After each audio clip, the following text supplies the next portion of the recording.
Welcome to the video, everyone. So today I'm going to take you to the gym.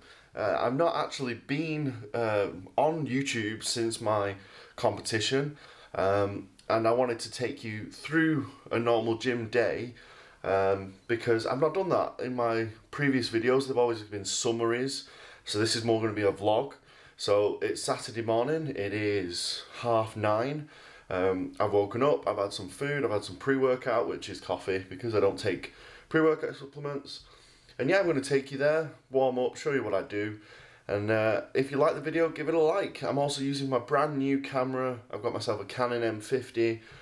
If you want to know more about that, comment below and I'll give you some, I'll share you a link or something to the one I've got.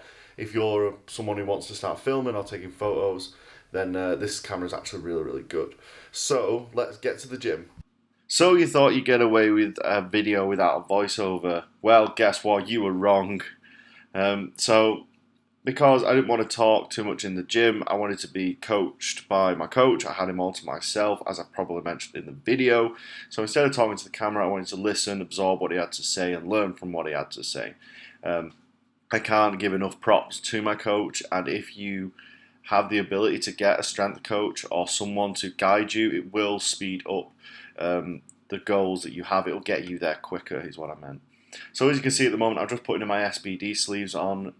I did have some from the Strength Shop, however they tore. So the Strength Shop and SBD make equipment that is approved by the IPF, which is the federation that I lift in, that I pay a membership to. So I have to wear the equipment that is approved. So those shoes that I'm wearing, they're approved. The knee sleeves, they're approved, and so is like all of my kit gear that I wear on a lifting day, like my belt. So, and I don't think I could wear a hernia support. I don't think that's an approved piece of kit. I never thought of that. But so this stretch here is something that I've been doing for a really long time. I found that it's really helpful. It helps me stretch out my hip flexor. I also do these goblet squats because it's so cold in the gym. It's like a little warehouse and it's literally freezing outside. Hey cat. And yeah, and so yeah, I've got to make sure I'm warm. And I'm here just putting my hernia belt on from Vanilla Blush. Love this one. This is their new thin one. The link in the description to their website. They have a lot of different types of hernia support. And if you're in the NHS, some of the things that they have you can get through a prescription. So I've sped up a lot of this because obviously it takes a long time to warm up. And I'm starting on 70 kilograms to do my warm-ups. And can you tell a difference with the video quality? If you could, give me a comment to say like the video quality seems to be a little bit better. I think that it does look better than definitely my phone, but better than my GoPro as well. So this is the Canon. And I'm thinking of that brace. You can see that I'm hip hinging. And today my coach really taught me and trained me through how to use my positioning to my advantage. So this is going to be the first working set of 110. And not put my belt on yet. I am wearing the hernia support belt because I remembered it, and also I want to take some photos for Vanilla Blush. I need to stop looking at the mirror thing and look at there. So yeah, feeling good. Just need to concentrate on making sure I brace. I put my hips back and then I sit down. But if I do a voiceover, I'll talk more about that. So let's get into the working set. Shut up, Gym Joe, you don't know nothing. Alright, back to voiceover Joe. And yeah, this is 110, so it's a 25 kilogram plate and a 10 kilogram plate. Again, I'm just concentrating on the walkout, my cues that I've been given by my coach, getting my hip hinge there, and then descending. So I'm keeping my back angle completely the same every time I descend into the hole. I'm also thinking about pushing out my knees. I'm thinking about where my feet are. All of these things have become second nature because I'm consistent with the way I lift. And most of you might be thinking, this is a lot lighter than what you were doing in your last couple of videos. And you'd be right, this is lighter because we're working from lower percentages because we're trying to build from the base.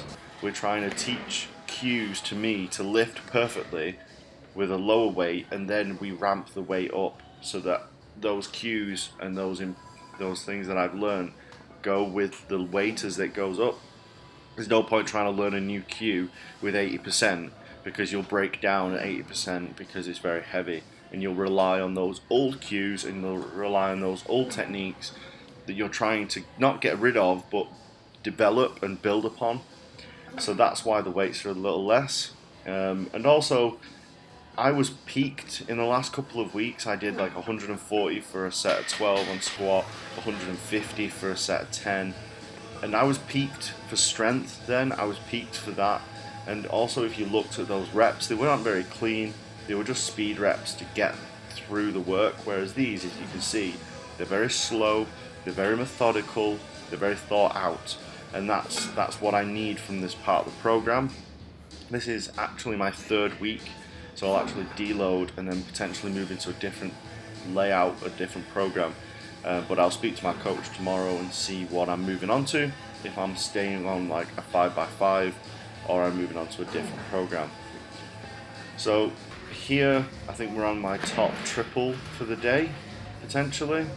And it felt really good. Squat hasn't been feeling great since comp. It's been feeling a bit weird in the knees and in my hips. I know this is 140 for 5, but as you can see I'm pushing my hips back and then I drop, so my angle of my torso stays the same throughout the squat. I don't push my hips back more and my knees don't travel too far forward. It's a much nicer squat than I've done previously, and hopefully this can help me transition to get that 200, that 205 squat in February. I'm really looking to hit 200 on my squat in February. I think it's there, but we've got to put the work in early on. Now here's the top set for 3. Obviously I've done 150 before for 10, but they were just speed reps, really quick reps. This is methodical, thought out, perfect reps. Look at the bar path. Does it move? It's a straight up and down. It bounces around the top, but if you actually look from the bar's path, it's very straight. It's over my midfoot. I'm pretty happy with that, and my coach was the one who got me to that stage. So like I said, if you can get a coach, get yourself a coach. If you live in the area, if you watch my videos and you live around here, you should come to the Wolfpack. You would be amazed at what you can learn. So here we've got a back off set of 8 reps, and I'm treating these as singles. My coach told me treat them as singles. This is 8 single reps, not just 8 reps that you're going to try and burn through. You're not a bodybuilder, Joe, you're a goddamn powerlifter kind of thing. And that's what I need to remember. I need to put my powerlifting hat on, is what he said, and I'm taking that into account. And I am, I listen to what my coach says, and I do try and apply it as best I can. Can't say good enough things about him, really. These 8 reps, I think I made them look a little harder than they were, but they really did fly. Now we're on bench, and this is 95 kilograms for 5. I'm really happy with this. I mean, I know I can do a little more, but it's about that technique. If you watch, I'm not dropping it anymore. In the last inch or so, I used to drop it, but now I'm pausing it on every rep. It touches and pauses. They're only slight pauses, some are longer than others, like that one was actually quite long. But now that pause every single time is teaching me to not drop the weight, which was a big problem. I've put 107, it's 107 for a triple, it's not for 5 reps, that's just a mistake made by me, which I'm just going to leave because I've already noticed it and I've already doing the voiceover, so screw it. I could edit it out, but I'm not going to.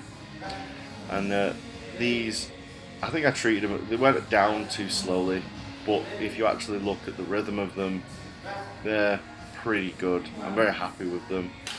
And that's not a PB, but that is a very good, solid triple on bench.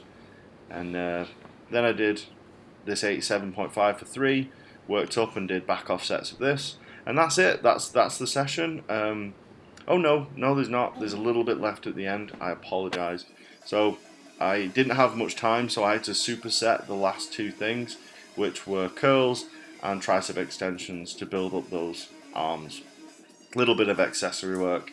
I'm also doing some pull-ups at home when I can, on my off days, to get some extra work in. I've obviously sped through this because it's boring.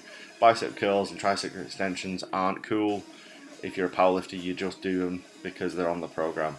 So if you like this part of the video, give the video a like, and I will catch you guys in the next part. Thank you for watching, and yeah, this guy needs to hurry the hell up because you know, we got to go home, Joe. Come on, get those curls going. Have I got triceps again? Yeah, I do. Just get them done, man. Stop talking. Just so lazy. And yeah, you can see I'm just powering through this. So I've finished my workout and it was great. I really felt like I learned a lot. I had my coach all to myself, and he helped me with cues, he helped me on my bench, and really good insights from him. Now when I do the voiceover, I won't give all of what he told me to you guys because he's coaching me for my weaknesses, my problems, and that's not going to be, you know, it's not going to be effective for you. When I do talk about it, I'm just going to go over a few bits and pieces. Now I'm going to go to Aldi, do some shopping, go home, make a post-workout meal, and then I'm going to talk about what I'm going to do in the future and the next competition coming up. So if you're liking the video so far, guys, give the video a like, and I'll see you in the next scene. So I'm back home, and the only problem is I've got a lot of food that needs eating. Some things are going out of date, and I might have to just have a really high protein meal because I've got some mince and some bacon.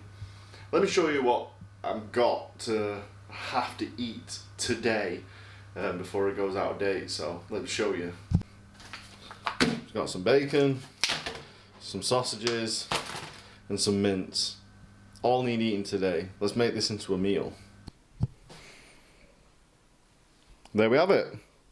Potatoes, sausages, beans, mince, and bacon and onions. So vegetable, protein. Very high protein, but it needs eating today. I have saved some of this and some of the sausages, which I'll eat tomorrow. So I finished my food. I actually went back for seconds. I was thinking to myself, oh, this is a lot of protein, like you're eating so much protein. And I thought, so whoever sits and eats something that's like high in carbs and goes, oh no, I'm eating so many carbs. Well, actually there's probably a lot of people who do that. But anyway, I went back for more because I was hungry and it was nice food. So what's wrong with having more protein? My food at the moment is kind of high because I'm trying to build. But if you want to see a video about my food and how I eat and how I ate going into the last competition, then comment that below and I will put that in the list because I have a really long list of videos that I'd like to do.